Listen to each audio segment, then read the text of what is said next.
Surat Ibrani 1 ayat 1 sampai 4. Surat Ibrani 1 ayat 1 sampai yang keempat, yang mengatakan Allah berfirman dengan perantara anaknya, setelah para zaman dahulu Allah berulang kali dan dalam berbagai cara bicara kepada nenek moyang kita dengan perantara nabi-nabi, maka pada zaman akhir ini Dia selalu bicara kepada kita dengan perantara anaknya yang telah ditetapkan sebagai yang berhak menerima segala yang ada. Oleh Dia Allah telah menjadikan alam semesta. Dia adalah cahaya kemuliaan Allah dan gambar wujud Allah, dan menopang segala yang ada dengan firman-Nya yang penuh kekuasaan. Dan setelah Dia selesai mengadakan penyucian dosa, Dia duduk di sebelah kanan yang maha besar di tempat yang tinggi, jauh lebih tinggi daripada malaikat-malaikat, sama seperti nama yang dikaruniakan kepadanya jauh lebih indah daripada nama mereka. Demikian pembacaan Alkitab. Hendaklah firman Tuhan dengan segala kekayaan Dia menyertai kamu, dan ucaplah syukur kepada Allah.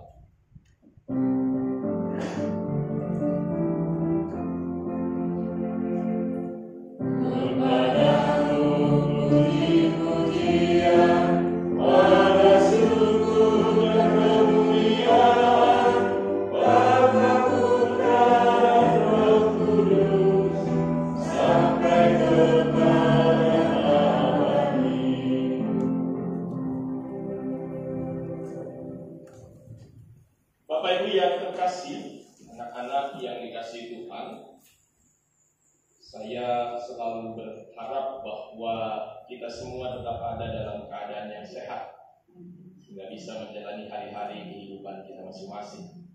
Dan juga bukan hanya sehat jasmani tentunya, tetapi juga sehat rohani, sehingga semua itu menguatkan kita untuk bisa menghadapi hari-hari kita ke depan yang kita tahu penuh dengan tantangan dan pergumulan ini. Nah, Bapak Ibu yang terkasih, hari ini kita bersama-sama, sebagaimana yang diperlihatkan juga di dalam tata ibadah kita merayakan hari ulang tahun Pelkat PKLU, Persekutuan Kaum Lanjut Usia.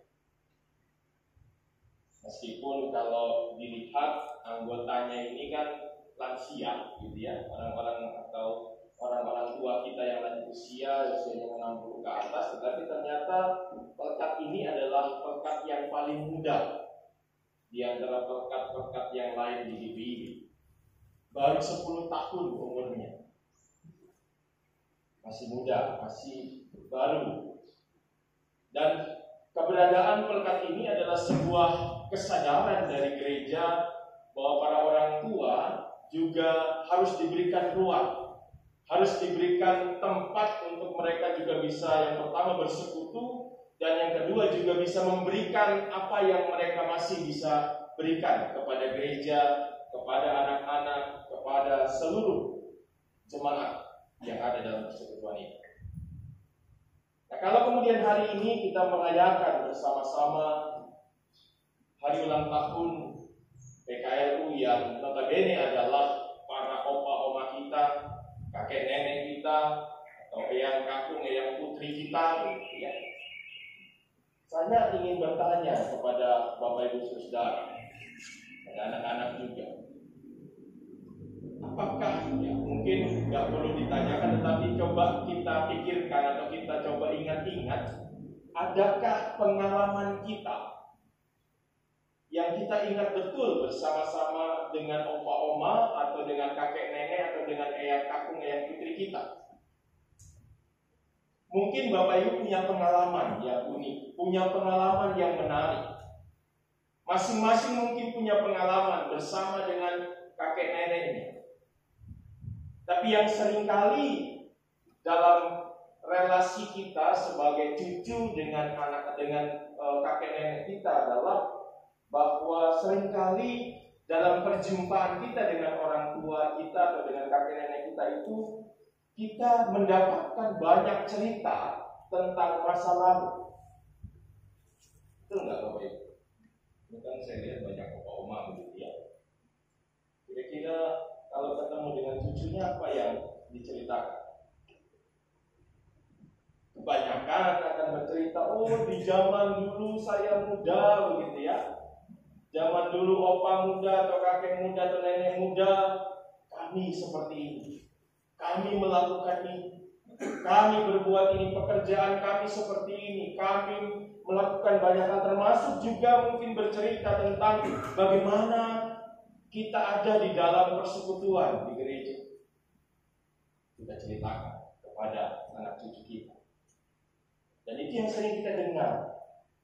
Namun kalau kemudian itu yang menjadi pengalaman-pengalaman kita masing-masing, kira-kira pernah enggak kakek nenek atau opa oma kita bercerita kepada kita sebagai anak cucunya tentang satu hal, yaitu keberadaan Yesus dalam kehidupan kita?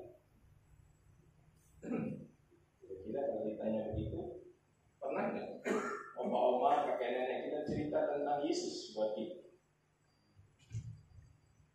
Semoga pernah ya. Semoga baik kita sebagai anak cucu atau juga sebagai orang tua menyadari bahwa ternyata kita harus juga bukan cuma bercerita tentang masa lalu kita, bukan cuma bercerita tentang apa yang kita alami sebagai orang yang mungkin dulu masih muda dengan berbagai macam pengalaman, tetapi juga seharusnya kita juga menceritakan kepada anak cucu kita tentang Yesus. Karena kita menyadari penting untuk menceritakan tentang Yesus kepada anak cucu kita. Ada hal yang penting menjadi tujuan kenapa kita harus menceritakan itu kepada anak cucu kita. Salah satunya Bapak Ibu, alasan itu disampaikan di dalam bacaan firman Tuhan hari ini. Lewat perikop bacaan hari ini, Bapak Ibu, kita lihat penulis surat Ibrani ini ingin memberikan penegasan tentang siapa Yesus dan juga posisi Yesus dalam kehidupan orang-orang percaya. Jadi kita lihat di dalam bacaan kita 4 ayat itu dalam surat Ibrani. Bagaimana penulis surat ini benar-benar punya tujuan untuk mempertegas keberadaan Yesus bagi orang-orang percaya. Sehingga kalau kita perhatikan, ini surat juga berbeda dengan surat-surat yang lain di dalam Perjanjian Baru, misalnya surat-surat Paulus begitu ya. Karena yang berbeda adalah kalau yang lain biasanya Bapak Ibu perhatikan di surat-surat baik itu, mungkin salah satu contohnya yang paling dekat saja surat Filemon begitu ya, yang ada di Alkitab kita sebelahnya halamannya. Selalu bila surat itu diberikan, selalu akan diawali dengan menyebutkan siapa yang menuliskan surat itu. Kita lihat misalnya ya, kemudian di surat Filemon pasal 1 ayat 1 dikatakan apa? Dari Paulus, seorang hukuman karena Kristus Yesus. Dan ini menjadi sebuah hal yang umum dilakukan saat seseorang menuliskan. Sama dengan surat itu pun seperti itu. Dari Paulus, hamba Allah. Nah, berbeda dengan kebiasaan itu, surat Ibrani tidak diawali dengan perkenalan itu, tetapi langsung ingin menegaskan tujuan utama dari surat itu dituliskan. Itu yang saya katakan tadi, menegaskan tentang Yesus dalam kehidupan orang percaya. Jadi lewat penegasan itu, penulis surat Ibrani mengatakan Yesus itu yang pertama, dia adalah anak Allah. Dia di dalam ayat yang kedua ya. Maka pada akhir zaman ini dia telah berbicara kepada kita dengan perantaraan anak. Jadi ditegaskan kembali siapa Yesus. Yesus itu adalah anak Allah. Yang kedua juga dikatakan di situ di dalam ayat yang ketiga, ia adalah cahaya kemuliaan Allah dan gambar wujud Allah. Jadi ditegaskan juga bahwa Yesus ini adalah cahaya kemuliaan Allah. Melalui Yesus semua orang merasakan terang yang luar biasa. Setiap orang yang percaya kepada Yesus akan mendapatkan terang untuk melawan kegelapan, menjalani hari-hari kehidupan. Jadi kalau ini yang kemudian kita renungkan begitu ya dalam kehidupan kita, makanya kita bisa menjalani hari-hari kita itu karena ada Tuhan Yesus yang menerangi jalan kita. Bayangkan Bapak Ibu kalau ada situasi yang gelap, terus tidak ada terang, kira-kira gimana kita jalan? Masih susah kan? Mungkin tersangkut, mungkin jatuh, macam-macam. Tapi kalau ada terang, maka kita akan bisa jalani perjalanan itu dengan lebih mudah. Nah, itulah keberadaan Yesus, bahwa Dia adalah cahaya dari kemuliaan Allah, sehingga lewat keberadaan Yesuslah kita bisa menjalani hari-hari kita. Setiap orang mendapatkan terang. Dia juga adalah wujud Allah.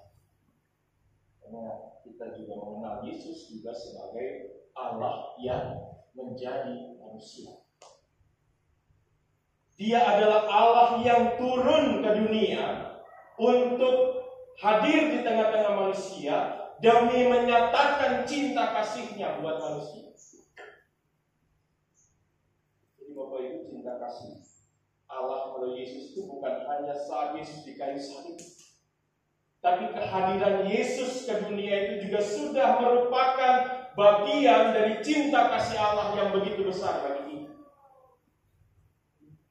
Ya kan Bapak Ibu, Allah jadi manusia. Allah ada bersama-sama dengan kita.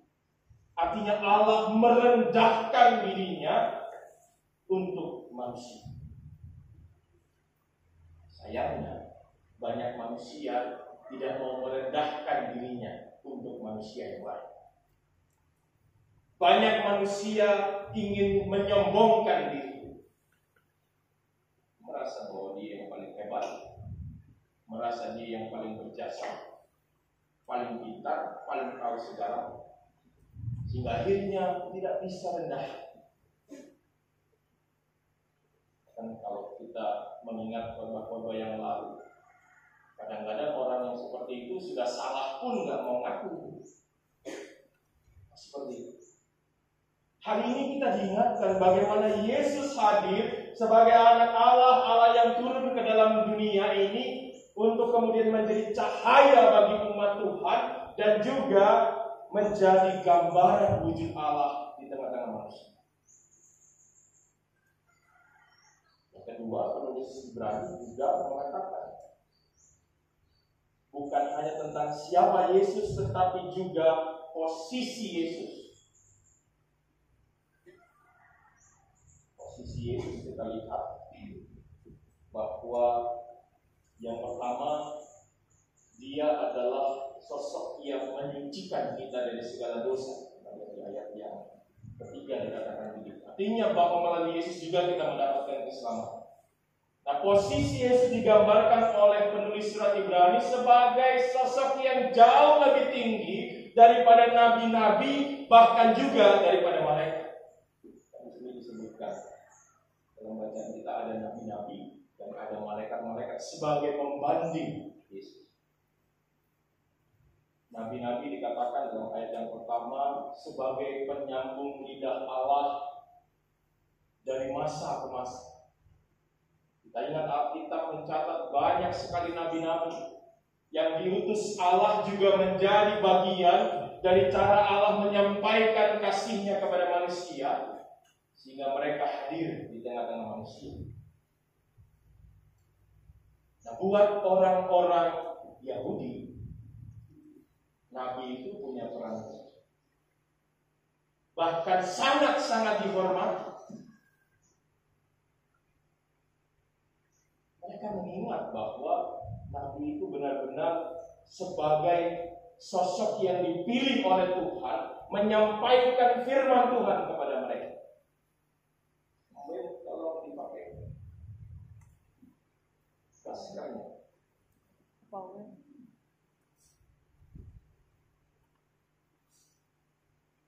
Terima kasih. Jadi nabi itu hadir menjadi bagian dari cara Allah menyampaikan firman-Nya kepada manusia. Demikian juga malaikat juga hadir sebagai penyambung lidah Allah buat manusia. Dan dua sosok ini punya peran yang penting, punya kedudukan yang penting, bahkan posisi yang tinggi dalam kehidupan orang-orang Yahudi.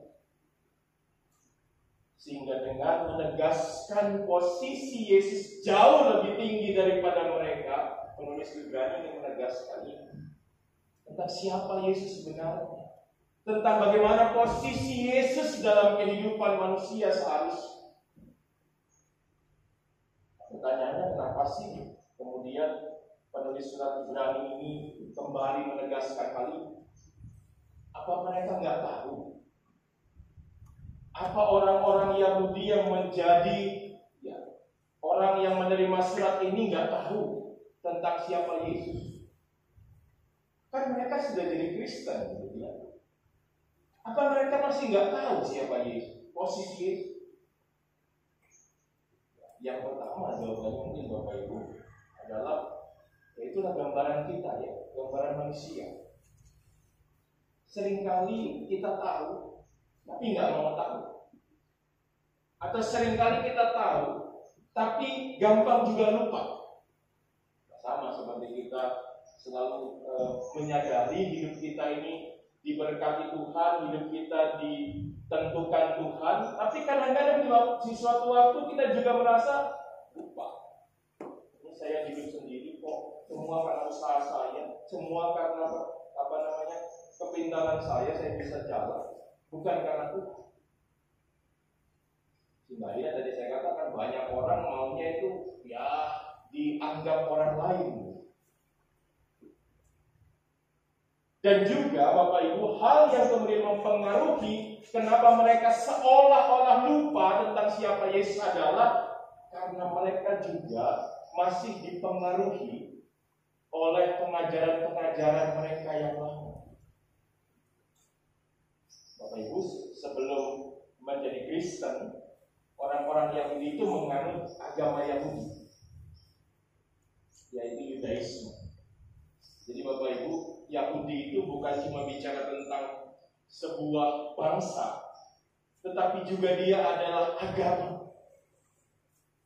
Kalau kita belajar sejarah, ada 3 agama yang punya dasar yang hampir sama atau serupa begitu ya. Makanya disebut agama Abrahamik atau agama Samawi, yaitu Yahudi, Kristen, dan Islam. Ini punya dasar yang sama sebenarnya, makanya kita juga masih mengingat di masing-masing agama itu nabi-nabinya juga namanya sama-sama.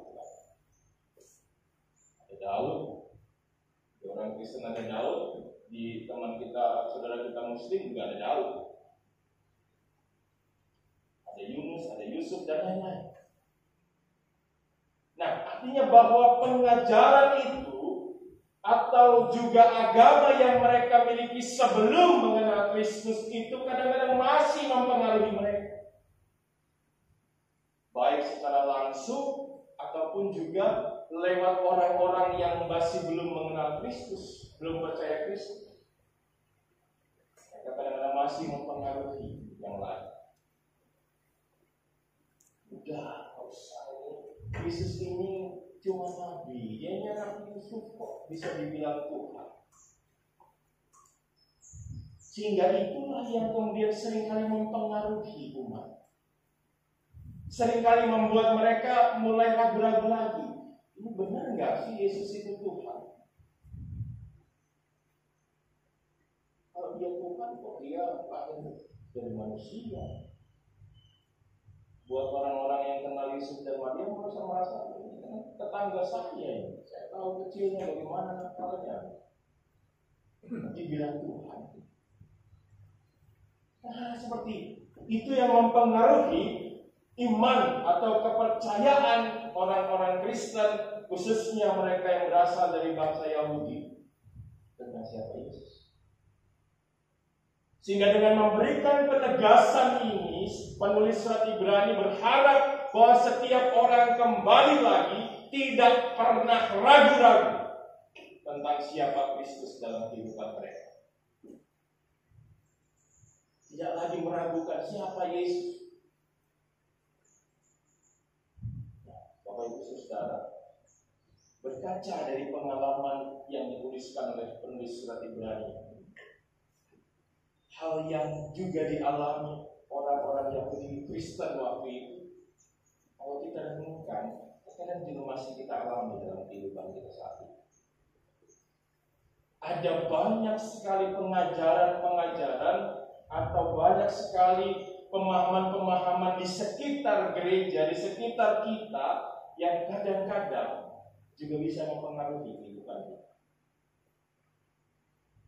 Zaman awal-awal gereja mula-mula itu saya mendapatkan data bahwa paling tidak ini ada tiga ajaran gitu ya, yang pada saat itu mempengaruhi orang-orang Kristen.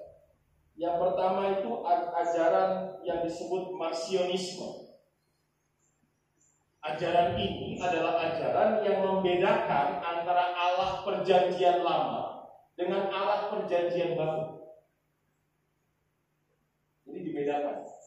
Kita kan memahami sama. Allahnya dari Perjanjian Lama dan Perjanjian Baru itu sama. Tapi Marcionisme membedakan. Yang kedua ada ajaran namanya Montanisme. Montanisme ini ajaran yang disampaikan oleh seorang namanya Montan gitu. Dan dia merasa bahwa dia adalah jelmaan dari Roh Kudus. Ini kan kadang-kadang ada orang-orang begitu ya. Saya ini adalah jelmaan, atau kadang-kadang juga saya mendapatkan penglihatan. Ya, kita nggak tahu juga yang benar yang mana. Karena kadang-kadang sekarang ini banyak orang memanfaatkan iman seseorang yang lain. Makanya ada sebutan komodifikasi agama. Agama digunakan untuk kepentingan-kepentingan pribadi. Bahkan Tuhan dipergunakan begitu. Yang ketiga juga ada ajaran yang disebut Gnostisisme atau Gnostik. Ini ajaran yang tidak mengakui kealahan Yesus. Jadi ini ajaran-ajaran yang paling tidak saat itu mempengaruhi orang-orang Kristen di masa-masa lalu. Kira-kira di masa ini ada nggak ajaran-ajaran yang mempengaruhi kita, yang bisa kemudian mengubah iman kita kepada Tuhan Yesus? Itu kalau kita mempelajari semua, kita akan menemukan banyak sekali ajaran-ajaran ini. Ini yang kita pernah dengar. Kita pernah dengar ada namanya gereja setan. Beberapa tahun yang lalu ini di Sulawesi Utara sempat jadi heboh. Muncul sebuah gereja yang menamakan diri mereka gereja setan. Jauh sebelumnya juga ada sekte begitu ya, yang disebut sebagai COG, Children of God. Kita juga pernah mendengar ada sekte Pondok Nabi yang dulu di Bandung, yang kemudian mengajak semua jemaatnya untuk kumpul bersama-sama, menjual semua hartanya karena merasa kiamat akan hadir. Ada juga yang kemudian juga kita lihat, bahkan di masa-masa lalu sampai sekarang, orang juga masih menyebut Saksi Yehova dan juga Mormon sebagai ajaran yang sesat. Jadi banyak sekali pengajaran-pengajaran di sekitar kita yang bisa kemudian mempengaruhi kita. Artinya bahwa kalau kita menyadari situasi itu, apa yang kita harus lakukan? Yang kita lakukan adalah menguatkan iman kita, menguatkan iman anak cucu kita, supaya mereka juga bisa bertahan menghadapi ajaran-ajaran itu. Dan itulah tugas kita juga sebagai orang tua. Jadi kembali saya katakan, sebagai orang tua, jangan cuma ceritakan anak-anak kita tentang dongeng-dongeng, si kancil anak nakal, maling kundang, tapi ceritakan juga tentang siapa Yesus buat mereka. Artinya kalau kita menceritakan kepada mereka, kira-kira yang cerita ini harus tahu dulu nggak? Harusnya tahu dulu kan? Sebelum kita cerita sama anak cucu kita, ya kita juga harus dalami dulu. Jangan-jangan kita mau cerita kita nggak tahu. Jangan-jangan kita mau cerita karena kita nggak kenal, nggak tahu, dan hanya menyadari bahwa ini sebagai sebuah, ya karena saya sudah jadi Kristen dari kecil begitu ya, tapi nggak pernah mendalami kekristenan, akhirnya kita nggak bisa cerita. Jadi mari kita juga belajar, terus belajar.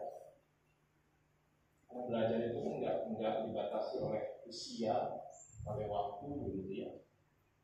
Jadi jangan merasa kalau sudah tua, sudah rambut putih semua, merasa semua pada tahu, nggak mau belajar lagi.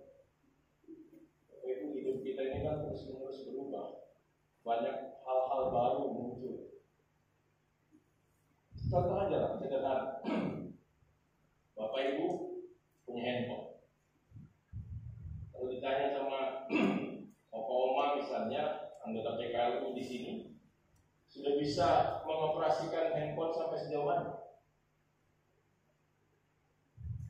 Ini handphone ini kan fungsinya macam-macam. Bisa kita, ini jadi katanya jendela dunia, gitu, bisa cari informasi macam-macam lewat handphone kita. Tapi kadang-kadang yang kita bisa adalah hanya WhatsApp, SMS, telepon. Karena gunanya kan semakin semakin banyak. Gitu. Tambah canggih nanti semakin tahun semakin canggih lagi. Kalau kita nggak belajar, ya kita nggak tahu. Artinya bahwa kita harus terus-menerus belajar supaya kita bisa mengenal, supaya bisa kita tahu dan kita bisa berbagi kepada orang lain. Jangan cuma hidup dengan masa lalu kita. Jangan cuma hidup dengan romantisme yang kita miliki di masa lalu. Oh, saya ini begini zaman dulu, saya ini melakukan ini zaman dulu. Oke, itu jadi sukacita dan kebanggaan. Tapi jangan terus kita hidup di dalam masa lalu. Karena ada masa kini dan masa depan yang harus kita hadapi. Dan biarlah masa lalu itu jadi pengalaman. Sehingga kita sebagai orang tua benar-benar bisa menjadi jawaban buat anak-anak kita, bisa menjadi contoh buat anak-anak kita, karena kita juga mau belajar memahami setiap masa-masa kehidupan yang kita jalani. Beritakanlah tentang Yesus kepada siapapun, dan itu kita mulai dari keluarga kita, dari anak cucu kita, sehingga mereka bisa mengenal, mereka bisa beriman, dan akhirnya mereka bisa menghadapi ajaran apapun yang bisa mempengaruhi iman mereka, dan mereka bisa tetap kuat menyatakan saya mau ikut Yesus. Amin.